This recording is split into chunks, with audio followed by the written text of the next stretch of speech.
Yes, hello students.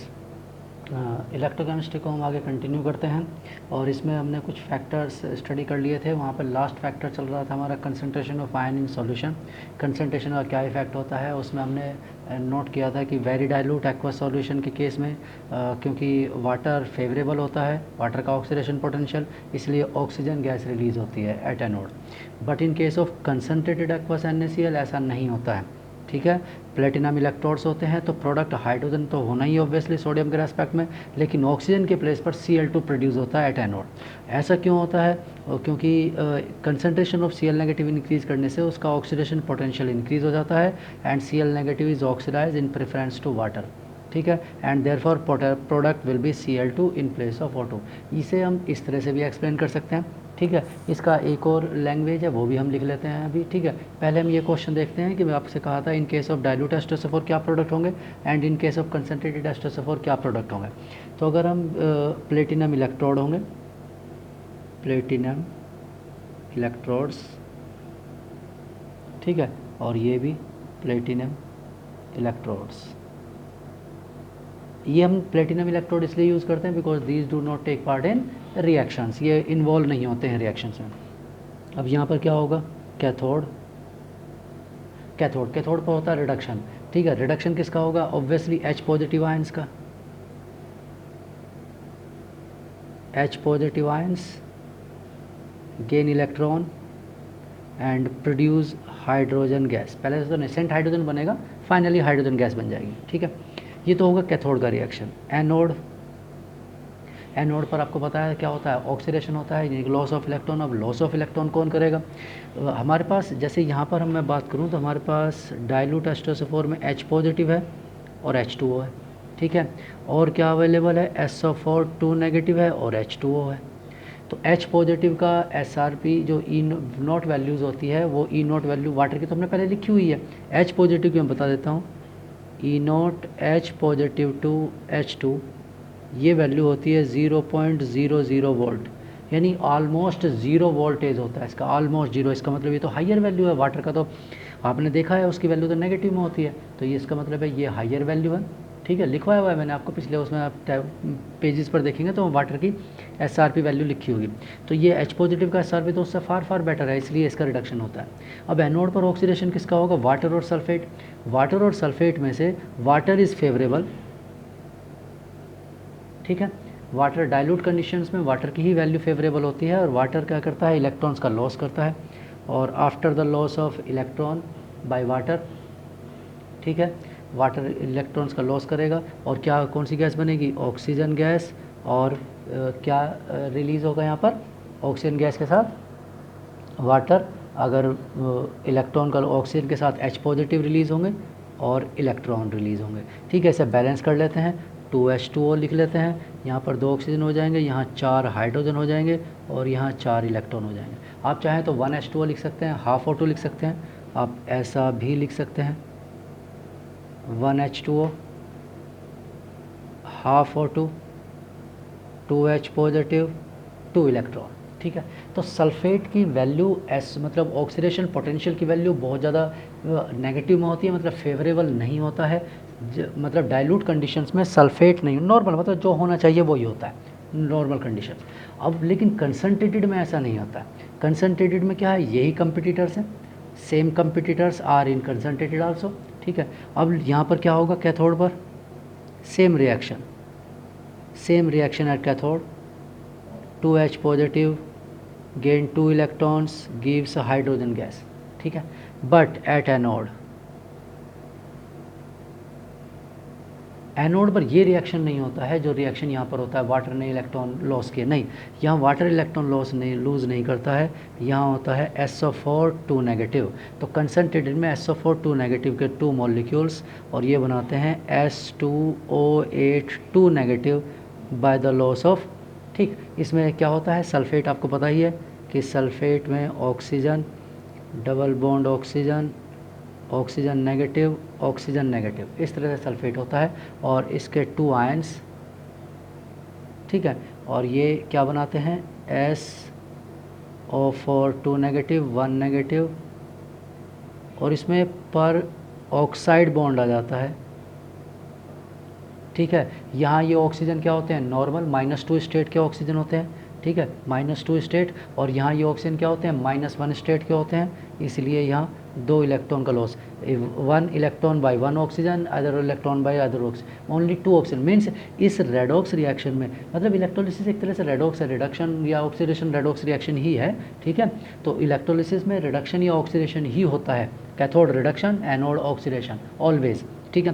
तो ये किसका होगा यहाँ पर, oxygen, oxygen take part in oxidation, उसका ऑक्सीडेशन नंबर बढ़ जाएगा, -2 से -1 हो जाएगा, -2 से -1। तो अगर कोई पूछता है कि इसमें किसका चेंज हुआ, तो इसमें ऑक्सीजन का चेंज हुआ, इसमें सल्फ़र का कोई रोल नहीं है, ठीक है। तो इस तरह से ये होता है। अब ये क्यों हुआ, बिकॉज ऑफ ओवर पोटेंशियल, ठीक है।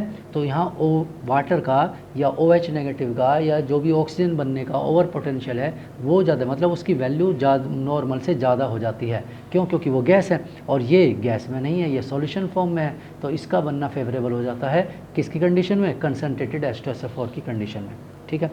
तो मैंने कहा था इसे हम दूसरी लैंग्वेज से भी लिख सकते हैं, ठीक है। तो हम इसे लिख लेते हैं एक बार, वो जो हम Cl और उसकी बात कर रहे थे, कंसनट्रेटेड एक्वस,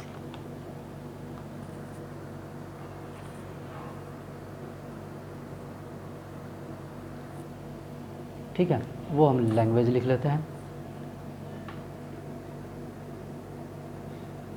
ठीक है। उसी को एक्सप्लेन कर रहे हैं दूसरी तरह से हम, although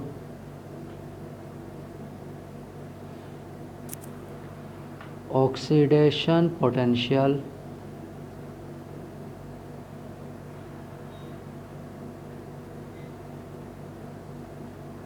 of H2O is more, value मैंने लिखवाई हुई है, आप एक बार चेक कर सकते हैं, is more than Cl negative ion, ठीक है, आयन्स, येट, लेकिन कंडीशन क्या होगी, बट या yet during the electrolysis, yet during the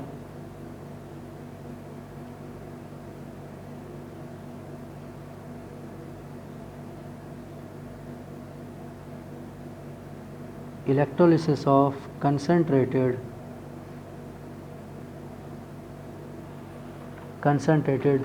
aqueous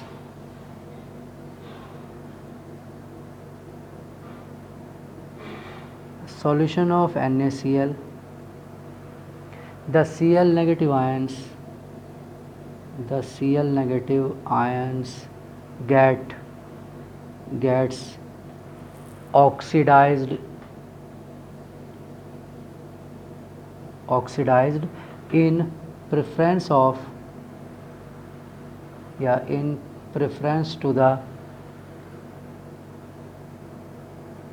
in preference to H2O, ठीक है, to give Cl2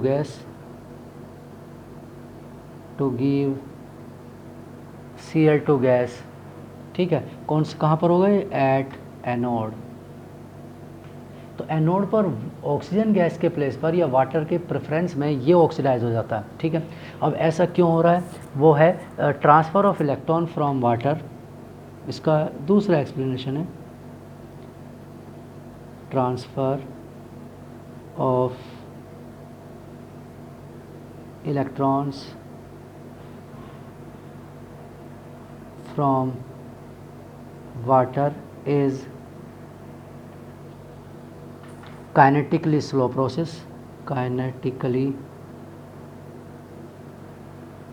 slow process, ठीक है। ये काइनेटिकली स्लो प्रोसेस होता है वाटर से, ठीक है, as it required relatively large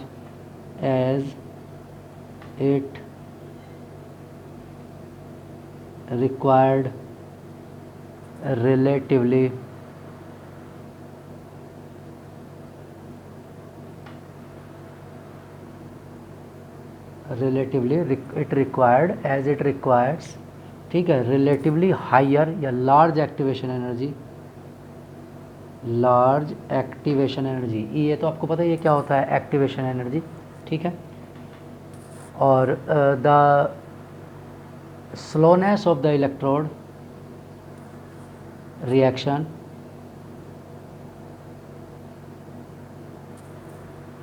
the slowness of electrode reaction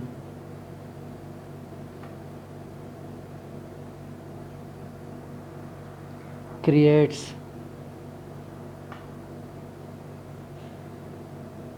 some electrical या इलेक्ट्रिक रेजिस्टेंस। ठीक है, इस स्लो प्रोसेस की वजह से कुछ इलेक्ट्रिकल रेजिस्टेंस जनरेट हो जाता है। ठीक है, at the electrode surface, at the electrode surface. ठीक है, hence extra potential, extra potential is required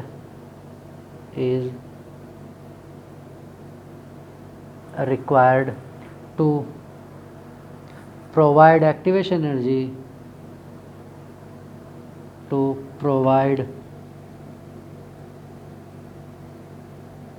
activation energy EA। ठीक है, and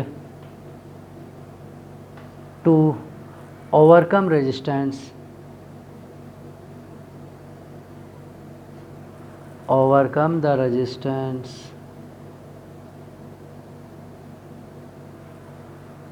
for oxidation, किसका ऑक्सीडेशन कर रहे हैं? Of water, of water. तो अगर वाटर का आपको ऑक्सीडेशन करना है तो आपको एक्स्ट्रा पोटेंशियल की रिक्वायरमेंट होगी। This extra voltage required is called over voltage. This extra voltage required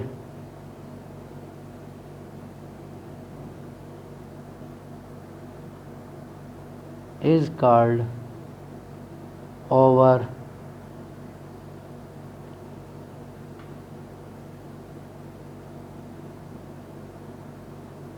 voltage. ठीक है, इसे ओवर वोल्टेज कहा जाता है। क्लियर?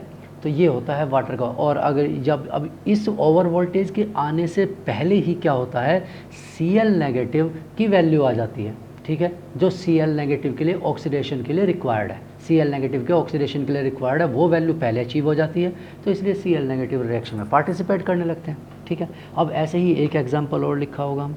ठीक है, F negative never be, will never discharged, will never discharge at electrode from aqueous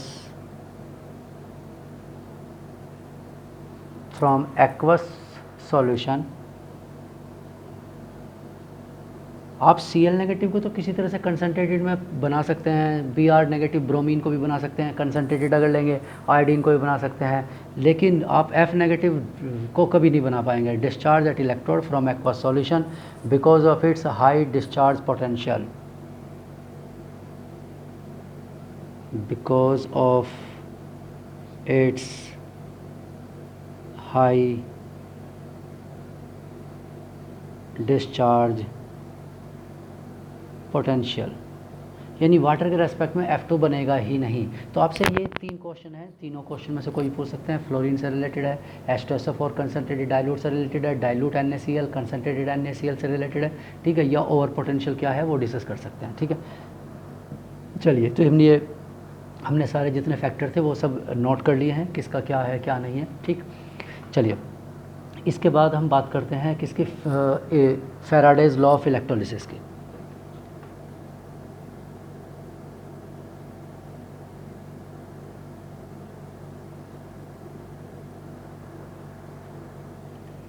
Faraday's law of electrolysis. ठीक है, अब फैराडेज लॉ ऑफ इलेक्ट्रोलिसिस का क्या बेनिफिट है, इससे क्या होगा, we know that how much amount of discharge material or species will produce when we supplied the particular amount of या particular current for specific time. ठीक है, तो फैराडे लॉ से हम ये सब इंफॉर्मेशन कैलकुलेट कर सकते हैं. ठीक है, ये क्या है, क्वांटिटेटिव रिलेशनशिप है based on the electrochemical researches Michael Faraday ने जो. ठीक है, तो फैराडे लो क्या है, फैराडे ने कोई अपने रिसर्च पेपर पब्लिश किए थे, किससे रिलेटेड है ये, इलेक्ट्रोलिसिस प्रोसेस से क्वांटिटेटिव रिलेशनशिप. ठीक है, क्या है quantitative relationship, Faraday's law of electrolysis related with quantitative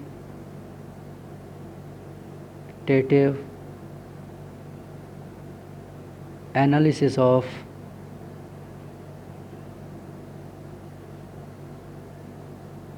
electrolysis process. ठीक है, तो कोई भी इलेक्ट्रोलिसिस का प्रोसेस है उससे क्वालिटेटिव नहीं क्वांटिटेटिव एनालिसिस है उसका. क्वांटिटी यानी कि मैंने कहा ना कितनी क्वांटिटी वी कैन प्रोड्यूस. ठीक है, मान लो हम उसमें से क्वांटिटी हमें 100 ग्राम प्रोड्यूस करना है और करंट हम केवल उसे 10 सेकंड के लिए प्रोवाइड कर रहे हैं.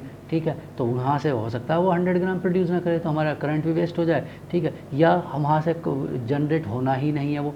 ठीक है, उस कंडीशन में उसको और हम ज़बरदस्ती उसमें क्या कर रहे हैं, करंट सप्लाई करते जा रहे हैं. ठीक है, तो वो क्या है, यूज़लेस हो जाएगा, करंट हमें वेस्ट हो जाएगा. तो इस तरह से हमें पता होना चाहिए. तो वो फैराडे ने उस पर रिसर्च किया है. ठीक, और अपने दो लॉ लिखे हैं, Faraday's first law and Faraday's second law. ठीक है, तो पहले हम फर्स्ट लॉ की बात करते हैं. Faraday's first law of electrolysis.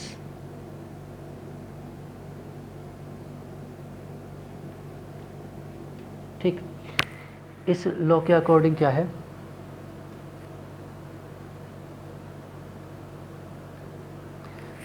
दो तीन तरह से इसे लिखा जाता है. पहली डेफिनेशन लिख रहे हैं, the mass,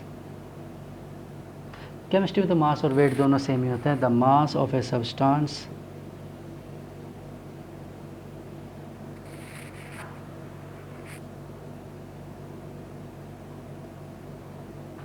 the mass of a substance produced या altered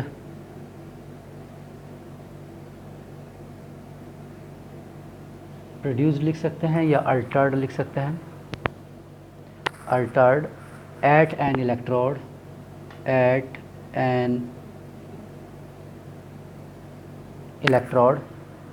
during the electrolysis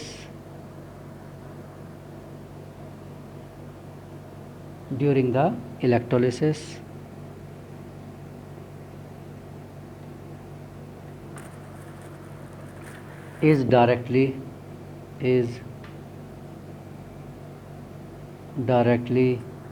proportional to the quantity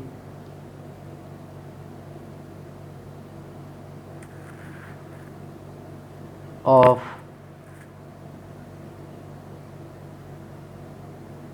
electricity transferred at that electrode.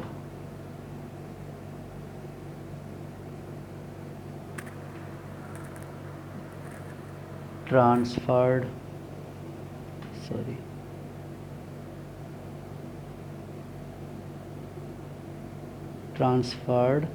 at that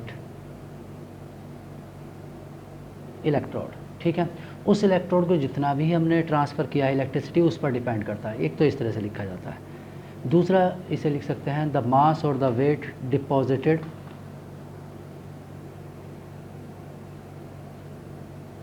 the mass or weight of a particular species deposited. ठीक है, deposited or discharged or produced और Altered, कोई भी word लिखा हो सकता है, ठीक है। पर्टिकुलर स्पीसीज, द मास और weight of a particular species deposited at a particular electrode. वो इलेक्ट्रोड कैथोड हो सकता है या एनोड हो सकता है। Particular electrode, particular electrode is directly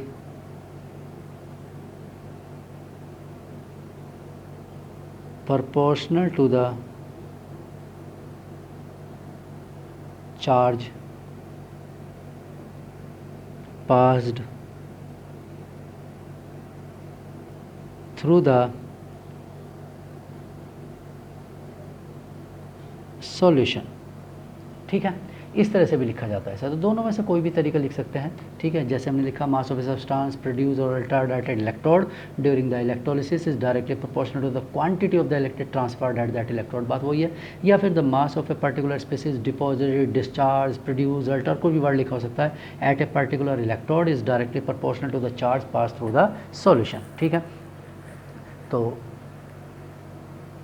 ठीक, और अगर इसे हम मैथमेटिकली लिख रहे हैं तो मैथमेटिकली क्या होता है, W is directly proportional to Q, ठीक है।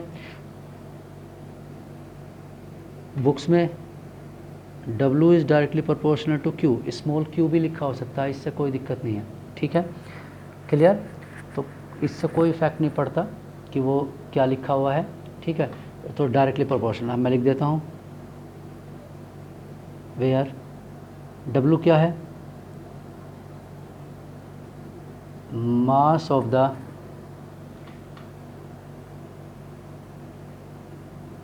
species liberated, ये वर्ड भी लिखा होता है, जैसे डिपॉजिट वर्ड लिखा है, डिस्चार्ज वर्ड लिखा है, प्रोड्यूस लिखा है, अल्टर लिखा है, लिबरेटेड भी लिखा है, इसमें जितने वर्ड हो सकते हैं मैं सब लिख रहा हूँ। लिबरेटेड इन ग्राम, ठीक है, ग्राम में। और क्यू क्या है, कैपिटल क्यू और स्मॉल क्यू, ये है charge, quantity of the electricity, quantity of electricity passed, ठीक है। Quantity of the electricity passed, जितना भी आपने किया है, और इसका यूनिट क्या होता है, इन कूलाम, ठीक है।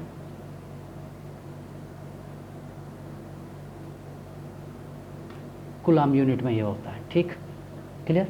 और ये तो आपको पता ही है कि क्यू किसके इक्वल होता है, ठीक। तो हम यहाँ क्या लिख सकते हैं, W is directly proportional to I into T, ठीक है। कैपिटल I भी लिखा हो सकता है, कुछ बुक्स में स्मॉल I भी लिखा होता है, ठीक है। दोनों ही तरीके से लिखा जाता है, कोई प्रॉब्लम नहीं है इसमें, I इंटू टी, ठीक है। और ऐसा क्यों होगा, क्योंकि Q इक्वल टू होता है I इंटू टी, ठीक। I आपको पता है क्या होता है, I करंट, करंट यूनिट क्या होती है, एम्पियर, और T क्या है, टाइम, यूनिट क्या होती है, सेकेंड्स, ठीक है। तो I इंटू टी होता है, इसलिए स्मॉल लिखो या कैपिटल लिखो, मैंने कहा ना कोई इफेक्ट नहीं पड़ता केमिस्ट्री में, स्मॉल या कैपिटल्स हैं, ठीक है। स्मॉल I लिखा मिलेगा ज़्यादातर उसमें आपको केमिस्ट्री की बुक्स में, लेकिन फिजिक्स में कैपिटल I लिखा है तो आप कैपिटल I लिख सकते हैं, इससे कोई दिक्कत नहीं है, वो गलत नहीं होने वाला, ठीक है। अब इस प्रोपोर्शनल को रिमूव करने के लिए एक कॉन्स्टेंट लिखते हैं, Z I इंटू टी, ठीक है। और ये Z क्या है, Z is where Z is constant, where Z equal to constant, Z एक कांस्टेंट है, ठीक है। और इसे क्या कहते हैं, नोन एज इसे कहा जाता है इलेक्ट्रोकेमिकल इक्विवेलेंस, इलेक्ट्रोकेमिकल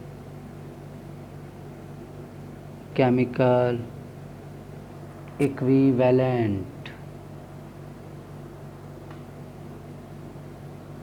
ई सी ई, इलेक्ट्रोकेमिकल इक्विवेलेंट कहा जाता है इसे, ठीक है, क्लियर। Z को क्या कहते हैं, इक्विवेलेंट कांस्टेंट, या कांस्टेंट भी लिख देते हैं, इक्विवेलेंट कांस्टेंट वर्ड भी लिख देते हैं, इलेक्ट्रोकेमिकल इक्विवेलेंट भी लिख देते हैं, ठीक। अब ये किसके इक्वल होता है या इसकी डेफिनेशन क्या होती है उसे ज़रा एक बार देख लेते हैं कि ये किसके इक्वल होगा। W इक्वल टू Z, ठीक है, if I equal to 1 ampere and time equal to 1 second. अगर 1 ampere, if 1 ampere current passed through the solution for 1 second, तो मीन्स W किसके इक्वल होगा, Z के इक्वल होगा। तो इसे डिफ़ाइन कैसे करते हैं, ECE, इलेक्ट्रोकेमिकल इक्विवेलेंस कैसे डिफ़ाइन करते हैं, द मास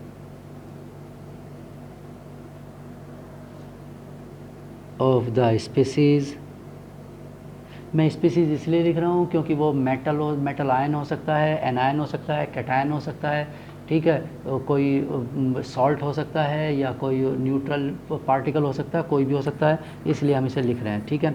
और इसलिए मैंने डिस्चार्ज वर्ड भी लिखा है कि हो सकता है वो डिस्चार्ज हो जाए, मतलब विदाउट चार्ज हो जाए, न्यूट्रल बन जाए। ज़रूरी नहीं है कि न्यूट्रल ही बनेगा, जैसे आयरन 3+ से 2+ बन गया तो वो न्यूट्रल नहीं है, ठीक है। इसलिए हमने लिबरेटेड भी लिखा है या डिपॉजिटेड भी लिखा है, ठीक। तो अल्टर्ड भी लिखा है, ये सारे वर्ड इसलिए लिखे हैं क्योंकि ज़रूरी नहीं होता कि हमेशा डिस्चार्ज ही होगा, ठीक है। आयन स्पीसीज़ डिपॉजिटेड, और डिपॉजिट होगा ये भी कोई नेसेसरी नहीं है, वो हो सकता है सॉल्यूशन में ही घूम रहा हो।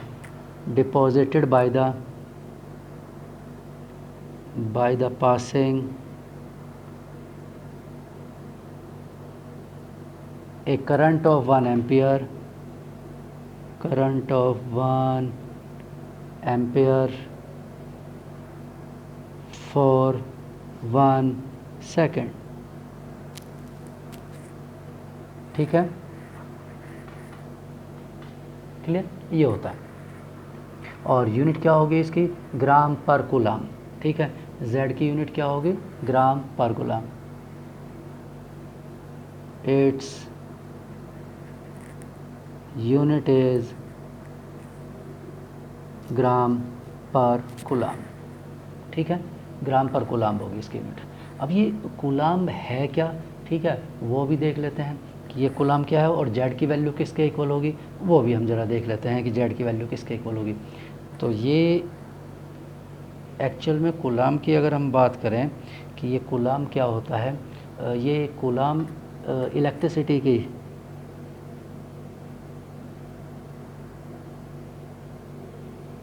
कूलाम्स इज़ द, कूलाम भी लिख देते हैं, इज़ द यूनिट ऑफ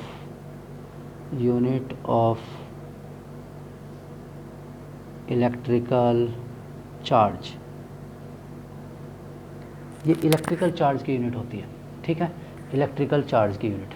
अब ये इलेक्ट्रिकल चार्ज की यूनिट का क्या मतलब है यहाँ पर, ठीक। यहाँ देखिए मैं इसे आपको एक एग्जांपल से समझा देता हूँ।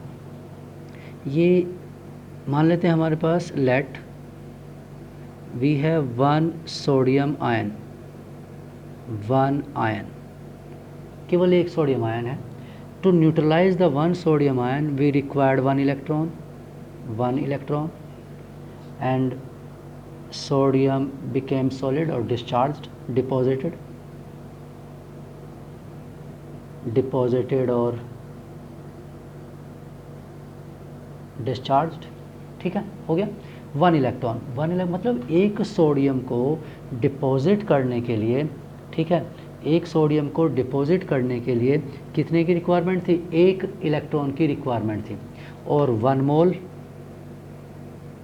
Na पॉजिटिव, अगर ये 1 मोल है तो 1 मोल को डिपॉजिट करने के लिए कितना चाहिए, 1 मोल इलेक्ट्रॉन्स की रिक्वायरमेंट होगी, ठीक। और ये कितना बनेगा, 23 होता है यूनिफाइड मास, 23U मिलेगा हमें। और ये अगर डिपॉजिटेड अमाउंट 23, और अगर 1 मोल का लिया है तो हमें क्या मिल जाएगा, सोडियम सॉलिड मिलेगा। और क्या मिलेगा, 1 मोल, इसका 1 मोल में 23 ग्राम क्या मिलेगा, 23 ग्राम डिपॉजिट होगा या डिस्चार्ज होगा। तो इसका मतलब है कि अगर आपको 23 ग्राम या 1 मोल सोडियम डिपॉजिट करना है तो you have to supply the 1 mole electrons, आपको 1 मोल इलेक्ट्रॉन सप्लाई करने होंगे। 1 मोल इलेक्ट्रॉन्स, अब देखिए चार्ज ऑफ 1 इलेक्ट्रॉन क्या होता है, charge of 1 electron 1.602 into 10⁻⁻19 coulomb, इतना चार्ज होता है 1 इलेक्ट्रॉन का। और charge of 1 mole electron, 1 mole electron का कितना होगा, ठीक है, 10⁻⁻19 इंटू 6.023 या 22 इंटू 10⁻23 कूलम। इसे सॉल्व करिए, जब आप इसे मल्टीप्लाई करेंगे, ठीक है, तो ये मल्टीप्लाई करने के बाद आपको रिज़ल्ट मिलेगा 96485 एप्रॉक्स, ये कूलम चार्ज मिलता है। और इसे 96500 कूलम, और इसे 1 फैराडे कहा जाता है, ठीक है। तो एक्चुअल में हमें 23 ग्राम ऑफ सोडियम को प्रोड्यूस करने के लिए इतना कूलम चार्ज सप्लाई करना होगा। कैलकुलेशंस, क्योंकि ये थोड़ी वैल्यू एग्जैक्ट भी नहीं है और वेरिएशंस आएंगे इसमें मल्टीप्लाई करने पर, तो अप्रोक्स इसे केमिस्ट्री में 9650, नई केमिस्ट्री का मैक्सिमम बुक्स में से 96500 राउंड ऑफ करके ही यूज़ करते हैं, and it is known as 1F 1 faraday इसे कहा जाता है, ठीक है, ये 1 फैराडे होता है। क्लियर? तो इसका मतलब है कि अगर आपको 23 ग्राम सोडियम को डिपॉजिट कराना है, you have to deposit the amount of 23 gram of sodium, you have to supply the 1 faraday charge, आपको 1 फैराडे चार्ज सप्लाई करना होगा, ठीक है। अब मान लो सोडियम के प्लेस पर हमारे पास कॉपर है, तो लेट कॉपर 2 पॉजिटिव। अब अगर आप कॉपर 2 पॉजिटिव के 1 मोल को डिपॉजिट कराना चाहते हैं तो you have to supply the 2 faraday charge, मतलब 2 moles electron, 2 moles electron, 2 moles electron means 2 faraday, 2 faraday charge, you have to supply the 2 faraday charge to produce copper solid. Deposit या discharge, deposit कितना gram, 63.5 ग्राम यानी 1 मोल। तो आपको किसी भी substance का जितना भी आपको कैलकुलेशन में चाहिए कि जितना मोल आपको सॉल्व करना है, जितने ग्राम सॉल्व करना है, उतना ही आपको उसी के कॉरस्पॉन्डिंग फैराडे सप्लाई करना पड़ेगा, ठीक है। इसीलिए यहाँ पर Z की वैल्यू क्या होती है, Z को क्या लिखा जाता है, therefore Z equal to, Z क्या होता है, Z होता है E/96500 या E/1 फैराडे, ठीक है, ऐसा भी लिखा होता है, 1 फैराडे लिखा होता है, E/ या 96500। अब ये E क्या है, E इक्वल टू होता है